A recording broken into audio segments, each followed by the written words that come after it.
Continuamos en directo en Cantabria por la Mañana cuando se cumplen la 1 en punto de la tarde y un miércoles más nos acompaña en el sofá de Cantabria por la Mañana Ana González Medialdea, nuestra coach particular. Muy buenos días, Ana. Buenos días, Cristina. Bienvenida a Cantabria por la Mañana una semana más dentro de esta sección de la Fuerza del Amor, en la que, como los espectadores saben, cada semana que Ana nos acompaña vamos añadiéndole pasitos a ese plan de acción para intentar ser más felices y saber cómo conseguirlo. Y en esos apartados, Ana, de los que hablamos cada semana, hoy empezamos con ese apartado de medicina, podríamos decir, para el alma, en el que la última vez que estuviste con nosotros hablábamos de la resolución de problemas, y hoy nos vas a enseñar cómo susurrar al miedo. Sí, Cristina.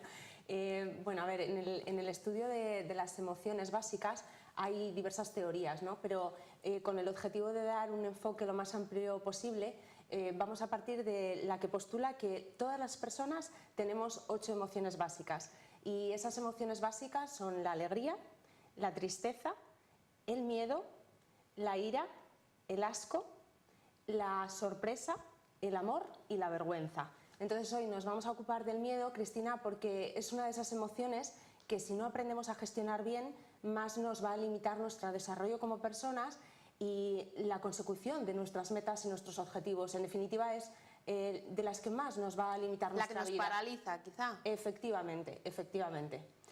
¿Cómo superamos ese miedo? Como tú dices, ¿cómo le susurramos, ¿no? Y nos quitamos un poco de encima ese lastre que a veces no nos consigue dejar andar debido a ese miedo que nos paraliza. Sí, bueno, lo de susurrar al miedo nuestros telespectadores lo van a entender ahora enseguida con el ejemplo, porque lo vamos a ver con un ejemplo. Vamos a hacer como los niños, nos vamos a poner en modo imaginativo o creativo. Entonces vamos a imaginarnos que vivimos en una casa de campo, en plena naturaleza, y que estamos rodeados de animales. Entre ellos los caballos. Entonces un día salimos al porche de nuestra casa y estamos tranquilamente allí y vemos a lo lejos en el horizonte pues una forma moverse, pero nuestros ojos no consiguen definir qué es lo que realmente hay allí. Entonces entramos en casa, cogemos los prismáticos, volvemos a salir y miramos a través de ellos, y lo que tenemos ante nuestros ojos es un animal absolutamente poderoso y magnífico que está cabalgando, ¿vale? Pero resulta que no es uno de nuestros caballos, es un caballo salvaje que de alguna manera se ha introducido en nuestra propiedad, en nuestra casa. Entonces, ¿qué hacemos? Bien, si nos acercamos a un caballo salvaje, Cristina, y no sabemos cómo tratar a un caballo, posiblemente, bueno, y es imposible, nos va a cocear, nos va a morder, nos va a arrollar, y lo que vamos a hacer es perder el tiempo y energía para nada, no vamos a conseguir nada. En cambio, si nosotros aprendemos a susurrar a los caballos, pues nos vamos a poder aproximar y acercar a ellos sin ningún problema. Y el miedo, Cristina, es exactamente igual, es como ese caballo salvaje. Si sabemos encauzar su energía, va a jugar en nuestro favor, pero si no sabemos encauzar nuestra energía, pues va a jugar en nuestra contra. Entonces, hay una fórmula sencilla, que bueno, como todo, el secreto está en la práctica, y que tiene 3 pasos. Entonces, cuando se presenta el miedo, lo que tenemos que hacer es aceptarlo, confraternizar con él y encauzarlo. Entonces, si te parece, Cristina, vamos a ver cada uno de los pasos por separado. Vale, empezamos por aceptar el miedo. Efectivamente. ¿Qué debemos hacer para aceptar ese miedo, Ana? Vale, pues vamos a volver otra vez, vamos a imaginarnos ese caballo, ¿no? Y lo imaginamos galopando. Si queremos utilizar su increíble energía, su velocidad y su resistencia, lo primero que tenemos que hacer es dejar que siga en nuestra propiedad, porque si no va a ser imposible. Es decir, pues con el miedo sucede exactamente igual. Nuestros miedos, Cristina, esconden una grandísima cantidad de energía, y lo que hace el miedo es que agudiza los reflejos. Nos va además a aumentar el tono muscular, va a hacer crecer nuestra conciencia y además va a incrementar nuestra energía. Por tanto, lo que tenemos que hacer es, desde ese aceptar el miedo, para que esa energía luego la vayamos a saber encauzar. Entonces, el aceptar el miedo va a llevar como 3 fases. Primero, lo tenemos que advertir, es decir, nos tenemos que dar cuenta de que está ahí, lo tenemos que reconocer y luego le vamos a tener que dar cabida. Entonces, esa sería la primera fase, que es la aceptación, y a partir de ahí pasaríamos a la siguiente. La segunda, confraternizar, ¿no?, con el miedo. Eso es, eso es. ¿Y qué quiere decir eso de que confraternicemos con el miedo? Bueno, pues quiere decir que si queremos domar a ese caballo salvaje, no basta solo con que le dejemos en nuestro terreno, en nuestra propiedad, en nuestro rancho, sino que además tenemos que crear con él una relación positiva, nos tenemos que ganar su confianza, y con el miedo pasa exactamente igual. Es decir, Confraternizar con el miedo es como hacernos amigos, muy amigos de una persona o de ese caballo salvaje. Y la amistad, ¿qué requiere? Pues entre otras cosas requiere ser agradable y acogedor, requiere ser cariñoso, requiere también ser confiable y además ser colaborador. Entonces, ¿cómo podemos ser agradables y acogedores con el miedo? Bueno, pues aquí, aunque pueda parecer muy extraño, vamos, además, a partir de que todos tenemos sentido del humor, tenemos que hacer como ese amigo que nos viene a visitar a casa. Es decir, tenemos que hablar con él. Por ejemplo, a mí se me ocurre ahora mismo pues, una conversación con el miedo, ¿no? Pues se presenta y le decimos: hola miedo, qué amable que estás aquí. Bueno, ¿y qué plan tienes hoy? Ya veo que hoy quieres dar caña a mi corazón, ¿no? Algo así. Entonces, bueno, pues pasa y sé mi invitado, siéntate como si estuvieses en tu propia casa. Ese sería como el primer paso, el ser agradables y acogedores con el miedo. Y por último, tercer paso, Eso, ¿no? sí, no, también dentro de la amistad, efectivamente, también teníamos el ser confiables, ¿no? Pues vamos a confiar en nuestro miedo, porque nuestro miedo realmente no es nuestro enemigo, sino simplemente es una evolución que ha llegado a nosotros con un propósito, y es el advertirnos, el que nos demos cuenta y ayudarnos a superar una situación difícil y a superarla de la manera más eficaz. Entonces, no luchemos contra el miedo, porque el miedo no es nuestro enemigo. Vamos a confiar en que él nos va a ayudar si lo sabemos encauzar.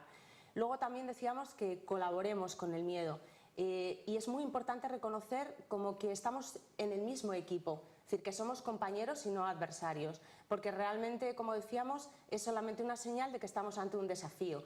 Y lo que tenemos que ayudar es a invertir esa energía para crear algo que nos ayude a vivir mejor. Y entonces ahí vendría el tercer paso, que es el encauzarlo. Y el encauzarlo es, bueno, ya decíamos, volviendo al ejemplo de los caballos, decíamos que lo hemos aceptado, ya hemos dejado que se quede con nosotros, nos hemos hecho su amigo, y ahora ¿qué tenemos que hacer? Bueno, pues entre comillas... Educarle, ¿no? Efectivamente, es utilizarlo, ¿no? Entre comillas, de la mejor manera posible. Entonces, ¿qué quiere decir que vayamos a educar, a encauzar o a utilizar al caballo? Pues que le vamos a ensillar y le vamos a montar. Pues con el miedo sucede exactamente igual. Es decir, durante centenares de millones de años, lo que ha hecho el miedo ha sido que ha ido evolucionando para ponernos en una situación. Siempre que tenemos miedo va a haber o lucha o huida.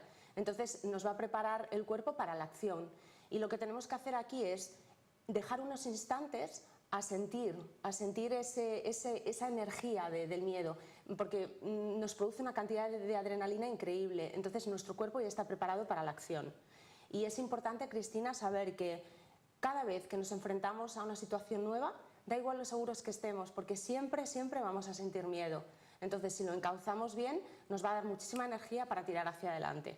Bueno, pues la medicina de las últimas semanas, Ana, que es más bien del ámbito psicológico, ¿no?, que del físico tal cual, y la importancia de tomarse el miedo como algo positivo y no como algo negativo para poder llevar a cabo esos tres pasos que nos has explicado. Efectivamente, Cristina, resumiendo un poco todo lo que hemos hablado, hay dos reglas básicas que serían como el ABC del dominio del miedo. La primera es que la auténtica confianza no consiste en la ausencia de miedo, sino en una relación diferente con el miedo. Y la clave que hemos hablado es: no luches con tu miedo, contra tu miedo, acéptalo, confraterniza con él y encáuzalo. Y aquí, Cristina, también es muy importante, o sea, me gustaría hacer un poco de hincapié en el hecho de, bueno, a los profesores, a los padres y en general a todos, porque quien más o quien menos tratamos con niños, ¿no? Y es la importancia de que no enseñemos a los niños a que el miedo es una emoción negativa de la que hay que sentirse como avergonzado o que hay que rechazarla, porque culturalmente siempre se nos ha ido enseñando a que realmente los valientes no tienen miedo. Y si lanzamos este mensaje a los niños lo que van a hacer es rechazarlo, nunca lo van a aceptar. Y ayer me daba mucha pena, Cristina, escuchando las noticias, que están aumentando los casos de maltrato psicológico, ¿no?, en el entorno familiar y en los colegios a los niños, y que también están aumentando esas llamadas a los teléfonos de ayuda, efectivamente, de jóvenes con intentos de suicidio. Entonces, bueno, pues si ayudamos a los niños a saber gestionar el miedo, a susurrar al miedo, creo que entre todos pues podemos hacer mucho, ¿no? Porque esas cosas no sucedan. Y muchas veces les transmitimos también nuestros miedos como algo negativo, ¿no? Y por ejemplo, si yo tengo miedo a los perros, el niño que tengo al lado tiene miedo a los perros porque yo le he transmitido eso, no le toques, ¿no? En cuanto se acerca un animal. Es como, además, tenemos que relacionarnos con el miedo de una manera más natural. Es algo que forma parte de nosotros como seres humanos. Todos lo tenemos, hasta los valientes, ¿no? Absolutamente, hasta los más valientes. Incluso yo diría que los más valientes son los que más se atreven a hablar de sus miedos, porque no son, o sea, tienen la suficiente seguridad como para ser vulnerables. Entonces, el miedo parte de nosotros. Es una forma que nos puede ayudar, nada más. No le tengamos miedo al miedo. Bueno, pues eso en cuanto a la medicina para el alma. Después de la medicina, Ana nos habla siempre de un alimento. Hoy en concreto no vamos a hablar de un alimento solo, sino de lo que supone una comida tan importante, Ana, como es el desayuno. Efectivamente. Vamos a hablar de la importancia del desayuno, que está basada principalmente en dos motivos fundamentales. El primero es que es la primera comida del día. Entonces, llevamos muchas horas, por muy poco que durmamos, pues 6 horas o 5 horas, sin dar a nuestro cuerpo ninguna energía, y sin embargo sí está consumiendo, porque el dormir consume energía. Entonces nos despertamos con nuestros depósitos de energía bajo mínimos, y es muy importante darle los nutrientes necesarios para enfrentar el día y empezar el día con toda la energía y además pues con una actitud positiva.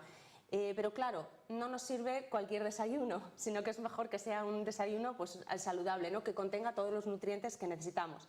Entonces, ¿de qué se compone o qué tiene que tener un desayuno para ser saludable? Bueno. Efectivamente. Pues bueno, tiene que llevar una ración de fruta, que puede ser manzana, naranja, plátano, incluso puede ser un zumo. Después tiene que llevar una ración de proteínas, que puede ser un yogur, si es preferible, si nos queremos cuidar, que sea bajo en grasas. También puede ser pavo, jamón york, jamón serrano, y también puede ser queso. Y luego tiene que tener una ración de hidratos de carbono, que eso puede ser en forma, por ejemplo, de pan, de cereales o de galletas. Las tres cosas, si a ser posible, si son integrales, mejor. Y después, bueno, opcional, el café, el consabido café, que puede ser solo con leche, y cualquier tipo de infusión. Pero sí es muy importante que ese desayuno lo hagamos bien, porque nos tiene que aportar todos los nutrientes que necesitamos. Y el segundo motivo por el que es la comida posiblemente más importante del día es porque está demostrado que nos produce beneficios a nivel mental y emocional. Es decir, tanto si desayunamos solos como si desayunamos acompañados, va a ser muy bueno para nosotros. Si desayunamos acompañados, porque es un momento en el que podemos disfrutar compartiendo con nuestros seres queridos. Y si desayunamos solos, Cristina, nos podemos regalar ese momento de soledad. Es una magnífica oportunidad para un poco conectar con nuestro yo y relacionarnos con esas partes más desconocidas, y así podemos ir profundizando pues, en nuestro autoconocimiento, que nos va a venir muy bien tanto para nosotros como para relacionarnos con los demás. Yo creo, Ana, que es un momento que muchos utilizamos, ¿no? Como para reflexiones, para pensar cuando estamos solos en la mesa con el desayuno. Es un buen momento que yo creo que todos utilizamos, ¿no? Efectivamente, y además se me estaba ocurriendo que también podemos aprovechar para hablar con nuestro miedo, si es que ha aparecido. Sí, y efectivamente, aquí otra vez, Cristina, volviendo otra vez a los niños, muy importante, como siempre decimos, los niños aprenden con el ejemplo. Por tanto, lo que no podemos decir a nuestros hijos es que desayunen bien mientras a nosotros nos ven tomando de pie, corriendo un café. No, pues tenemos que predicar con el ejemplo. Y por último, el deporte, en el que llevamos varias semanas insistiendo en esos errores que habitualmente todos cometemos cuando practicamos un deporte. Hoy toca hablar, Ana, del cuarto error. Eso es. El cuarto error, Cristina, es sobreestimar o subestimarnos. Es decir, el hecho de exigirnos demasiado nosotros mismos es un error, pero también lo es el exigirnos demasiado poco. Entonces, para maximizar el esfuerzo, lo que tenemos que hacer es llegar a ese punto en el que estamos poniendo a prueba nuestro cuerpo respecto a la condición física que tenemos actualmente. Lo ideal es aumentar nuestro ritmo cardíaco hasta lo que se llama el umbral anaeróbico. Y para saber qué es esto, hay una fórmula muy sencilla, y es, Cristina, que a la edad de la persona le restemos 220. Entonces, si una persona tiene 40 años, pues va a llegar a ese umbral anaeróbico cuando su corazón llega a las 180 pulsaciones por minuto. Entonces, es una manera muy sencilla de saber que ahí no nos estamos ni quedando por debajo ni nos estamos quedando por encima, y además estamos maximizando nuestro esfuerzo. Bueno, pues el cuarto error que hoy nos contaba Ana, y como siempre ella le pone la guinda a su sección con una frase o un cuento. Hoy creo que también toca cuento, Ana. Hoy también toca cuento, Cristina, y es el cuento que se llama de El sabio y el pájaro. Resulta que en una aldea vivía un sabio y había unos jóvenes que llevaban mucho tiempo intentando poner en ridículo al sabio delante de toda la gente, ¿no? Y un día se les ocurrió, nunca lo conseguían, y un día se les ocurrió que podían coger un pájaro y uno de ellos se lo cogería en la mano y se lo escondería detrás de su espalda. Entonces le iban a preguntar al sabio: a ver, sabio, tú que eres tan listo, dinos, ¿el pájaro está muerto o está vivo? Entonces, si el sabio decía que estaba muerto, lo que hacían es que le enseñaban, le decían, mira, no, está vivo, y le dejaban que se fuese volando. Y si el sabio, perdona, decía que estaba muerto, no, que estaba vivo, efectivamente, pues lo que iba a hacer el joven es que le iba a apretar el pescuezo y así se le enseñaba muerto. Entonces, bueno, pues van donde el sabio, le dicen, a ver, bueno, tú que eres tan listo, y entonces el chico se pone el pájaro detrás de la espalda y le dice, bueno, ¿qué? ¿Está muerto o vivo? Y le dice el sabio, ese pájaro lo sostienes en tus manos, por tanto en ti está la respuesta. Entonces, bueno, pues ahí los jóvenes aprendieron que cada uno en nuestra vida, pues con lo que está en nuestras manos somos responsables de ello y que todas las acciones tienen también sus consecuencias. Bueno, pues Ana, aprendizaje como cada semana que nos acompañas en esta sección. En un par de semanas nos vemos y seguimos con este plan de acción que nos acercas aquí al programa. Muchísimas gracias. Muchas gracias a ti, Cristina.